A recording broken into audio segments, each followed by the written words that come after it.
વિદ્યાર્થી મિત્રો, પરમાણુઓની ઇલેક્ટ્રોનની રચના આપણે સમજીએ કે પરમાણુની કક્ષકોમાં ઇલેક્ટ્રોન કઈ રીતે વહેંચાય છે અથવા તો ગોઠવાય છે. તો સૌપ્રથમ ઇલેક્ટ્રોનની રચના એટલે શું? તો પરમાણુની કક્ષકોમાં ઇલેક્ટ્રોનની વહેંચણી અથવા તો પરમાણુની કક્ષકોમાં ઇલેક્ટ્રોનની ગોઠવણીને ઇલેક્ટ્રોનીય રચના કહે છે. અને આ ઇલેક્ટ્રોનીય રચના એ આપણે અગાઉ અભ્યાસ કર્યો એ ત્રણેય નિયમોને આધીન હોય છે. એ ત્રણેય નિયમોને ધ્યાનમાં રાખીને પરમાણુઓની ઇલેક્ટ્રોનની રચના કરવામાં આવે છે. આ ઇલેક્ટ્રોનીય રચના દર્શાવવા માટેની બે રીત છે. એક છે સંકેત દ્વારા અને બીજી રીત છે કક્ષકીય ચિતાર દ્વારા. સંકેત દ્વારા જે પદ્ધતિ છે તેની વાત કરીએ તો આ પદ્ધતિમાં પેટાકોષને એટલે કે એસ કક્ષક, પી કક્ષક, ડી કક્ષક વગેરે, તો કે આ પદ્ધતિમાં જે પેટાકોષ છે તેને દર્શાવવા માટે અક્ષર સંજ્ઞા લખાય છે. તો અહીં આપણે અક્ષર સંજ્ઞા વાપરી એસ, પી, ડી. ત્યારબાદ હાજર ઇલેક્ટ્રોનની સંખ્યા, એસ કક્ષક છે તો તેની અંદર કેટલા ઇલેક્ટ્રોન હાજર છે, પીમાં કેટલા ઇલેક્ટ્રોન છે, તો આ હાજર ઇલેક્ટ્રોનની સંખ્યા તેને આપણે મૂર્ધક તરીકે, તો અહીં તમે જોઈ શકો છો એસ એ મૂર્ધક, પી તો તેની ઉપર બી મૂર્ધક, ડી તેની ઉપર સી મૂર્ધક. તો આમ હાજર ઇલેક્ટ્રોનની સંખ્યા એ મૂર્ધક તરીકે દર્શાવાય છે. અહીં આપણે દર્શાવ્યું છે એ, બી, સી તે ત્રણેય કક્ષકોના ક્રમશઃ મૂર્ધક છે. ત્યારબાદ મુખ્ય ક્વોન્ટમાંકને પેટાકોષની પહેલાં લખવામાં આવે છે. એટલે કે એનનું મૂલ્ય તે ક્યાં લખાય? તો કે પેટાકોષની પહેલાં. એક ઉદાહરણ જોઈ લઈએ. લિથિયમની વાત કરીએ. લિથિયમ પરમાણુ ક્રમાંક કેટલો છે? 3. એટલે કે 3 ઇલેક્ટ્રોન આપણે ગોઠવવાના છે. તો સૌપ્રથમ આઉફબાઉના નિયમ પ્રમાણે ગોઠવીશું. એટલે કે ઓછી શક્તિવાળી કક્ષકમાં ઇલેક્ટ્રોન સૌપ્રથમ દાખલ થશે, એટલે કે 1sમાં દાખલ થશે સૌપ્રથમ, ત્યાર પછી જ 2sમાં જશે. બીજો નિયમ યાદ કરીએ, પૌલીનો નિષેધનો નિયમ, એટલે કે એક જ કક્ષકમાં 2 જ ઇલેક્ટ્રોન ભરીશું, તે પણ એકબીજાથી વિરુદ્ધ દિશામાં. ત્રીજો નિયમ પણ યાદ રાખવાનો છે કે જ્યારે સમાન ઉર્જાવાળી પેટા કક્ષકોમાં ઇલેક્ટ્રોન દાખલ થાય તે દરમિયાન તેઓના સ્પિનની દિશા એકબીજાને સમાંતર રહે, પછી જ તેમનું જોડકું બને. લિથિયમની વાત કરીએ, 3 પરમાણુ ક્રમાંક એટલે 1s2, 2s1. તે જ રીતે બેરેલિયમ પરમાણુ ક્રમાંક છે 4, 1s2, એસ કક્ષક ભરાઈ ગઈ છે 2 ઇલેક્ટ્રોનથી. તેના પછીની કક્ષક 2s, તો એની અંદર પણ કેટલા ઇલેક્ટ્રોન? 2, તો 1s2, 2s2, 4 ઇલેક્ટ્રોનની આ રીતે ગોઠવણી થશે. તો આ જે રીત છે, આ જે પદ્ધતિ છે, તેને આપણે સંકેત દ્વારા ઇલેક્ટ્રોનની રચના તેવું કહીશું. ત્યાર પછી કક્ષકીય ચિતાર દ્વારા, તો અહીં જે પેટાકોષ છે તેને બોક્સ એટલે કે પેટી દ્વારા દર્શાવાય છે. દાખલા તરીકે એસ કક્ષક તો બોક્સ દ્વારા દર્શાવ્યું છે. પી કક્ષક તો તેની 3 પેટા કક્ષકો પીએક્સ, પીવાય અને પીઝેડ, તો અહીં 3 ખાના 3 બોક્સ દર્શાવ્યા છે.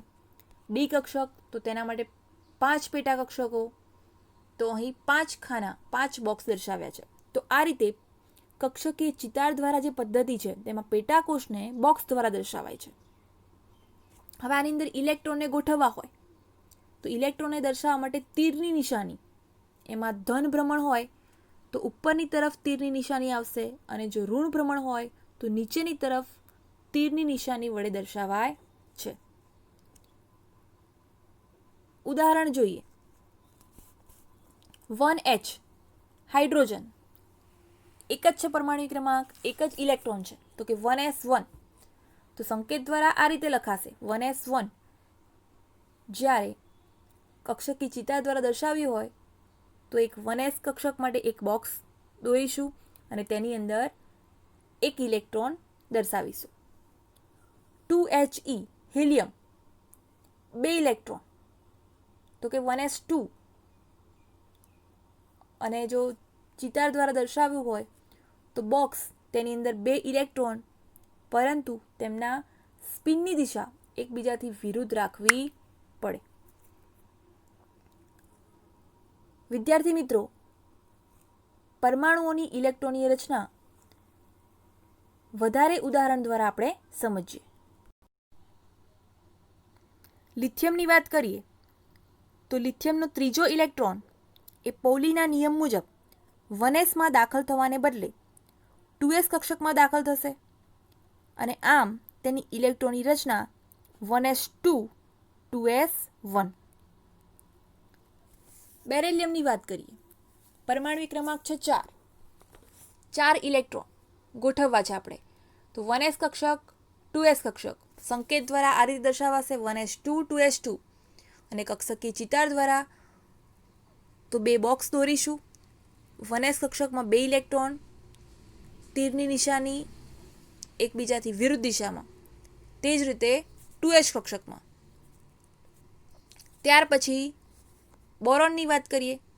1s2 2s2 2p1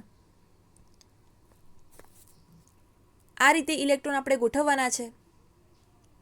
તો 1s2 આ કક્ષકમાં સૌપ્રથમ 2 ઇલેક્ટ્રોન આપણે ગોઠવી દીધા છે. 2s2 તેમાં પણ 2 ઇલેક્ટ્રોન એકબીજાથી વિરુદ્ધ દિશામાં ગોઠવાઈ જશે અને ત્યાર પછી છે 2p1. તો 2p કક્ષક તેની અંદર 1 ઇલેક્ટ્રોન આપણે ગોઠવીશું. હવે આ જ્યારે ઇલેક્ટ્રોન ગોઠવીએ છીએ ત્યારે આપણે હુનનો નિયમ યાદ રાખવાનો છે, સ્પિન ગુણકતાનો નિયમ, કે સૌપ્રથમ ઇલેક્ટ્રોન દરેક કક્ષકમાં, દરેક પેટા કક્ષકમાં સમાંતર સ્પિનથી ગોઠવાશે, ત્યારબાદ જ તેનું યુગ્મીકરણ થશે. તો ઇલેક્ટ્રોન કઈ રીતે ગોઠવાશે?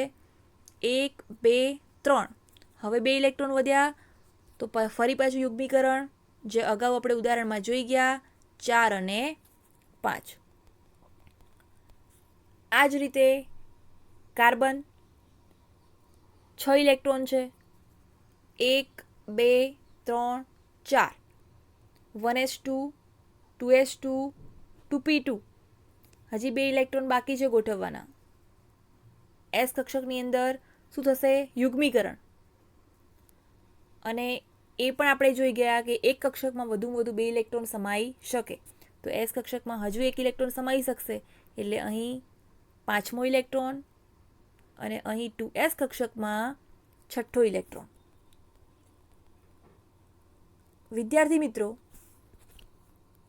આ જ રીતે નાઇટ્રોજન, ઓક્સિજન, ફ્લોરિન અને નિયોન તેમાં પણ ઇલેક્ટ્રોનની રચના સંકેત દ્વારા અને કક્ષકીય ચિતાર દ્વારા તમે દર્શાવી શકો. હવે તમારે પરમાણુ ક્રમાંક 1 થી 30 હોય તેવા તત્વોના ઇલેક્ટ્રોનીય રચના તમારે લખવાની છે, જે તમારું હોમવર્ક ગણાશે. ત્યાર પછી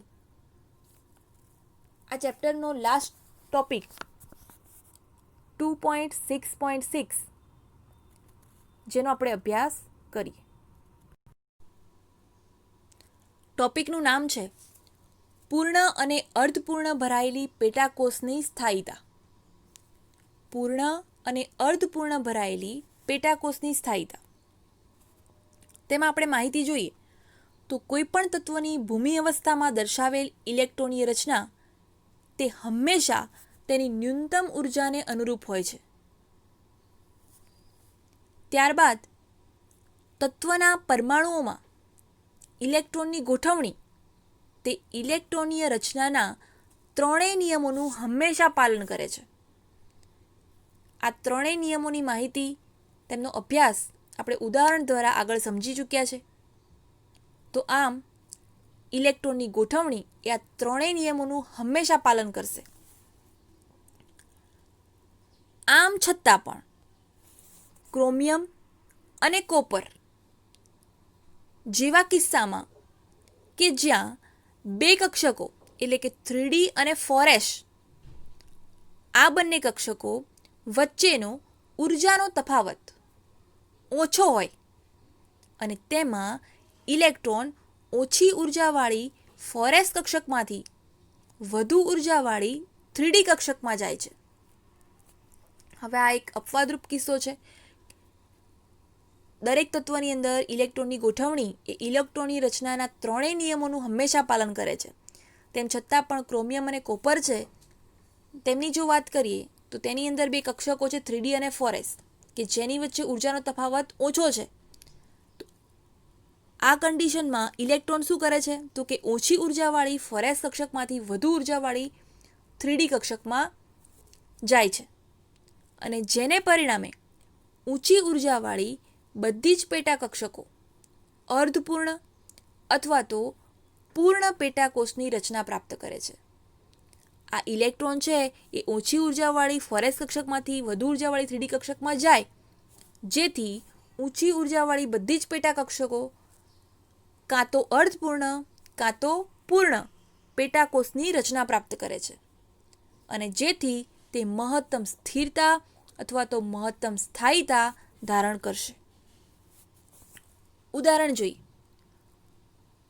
ક્રોમિયમનું ઇલેક્ટ્રોનીય બંધારણ જોઈએ. આર્ગોન એટલે કે 18 પરમાણુ ક્રમાંક છે આર્ગોનનો, 3d4 4s2. તેને બદલે આર્ગોન 3d5 4s1 થાય.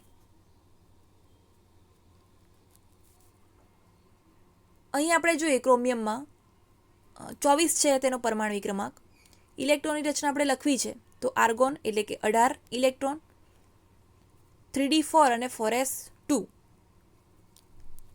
તો અહીં આપણે કક્ષકી ચિત્ર દ્વારા દર્શાવ્યો છે ક્રોમિયમની ઇલેક્ટ્રોનની રચના 3d4 અને 4s2. 3D કક્ષક જે છે ડી કક્ષક એની અંદર 4 ઇલેક્ટ્રોન દર્શાવ્યા છે અને જે 4s કક્ષક છે તેમાં 2 ઇલેક્ટ્રોન દર્શાવ્યા છે 3d4 4s2. હવે આ બંને જે કક્ષકો છે તેમની વચ્ચેનો ઉર્જાનો તફાવત એકદમ ઓછો છે. માટે આ જે રચના જે દર્શાવી છે 3d4 4s2 તે સામાન્ય ઇલેક્ટ્રોનની રચના છે. ઉર્જાનો તફાવત કેવો છે? ઓછો. જેના કારણે ઇલેક્ટ્રોન છે એ ઓછી ઉર્જાવાળી 4s કક્ષકમાંથી વધુ ઉર્જાવાળી 3D કક્ષકમાં જાય છે.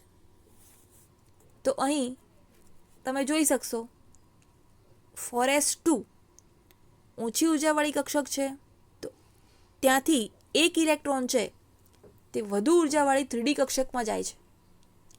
તો અહીં આપણને આ પ્રમાણે મળશે 3d5 4s1 જે અર્ધપૂર્ણ પેટાકોષના કારણે પ્રાપ્ત થતી રચના છે.